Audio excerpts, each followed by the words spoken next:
To celebrate National Science Week 2021, the team at Earlee Products have this year joined forces with Street Science to run a nationwide competition to see who can polish their skills as a food scientist and hashtag make it grain.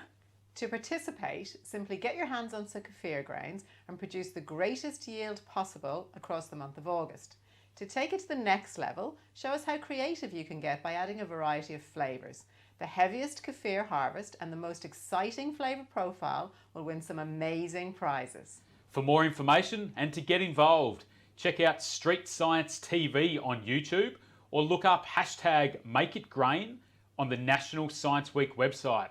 That's scienceweek.net.au. Good luck, young scientists.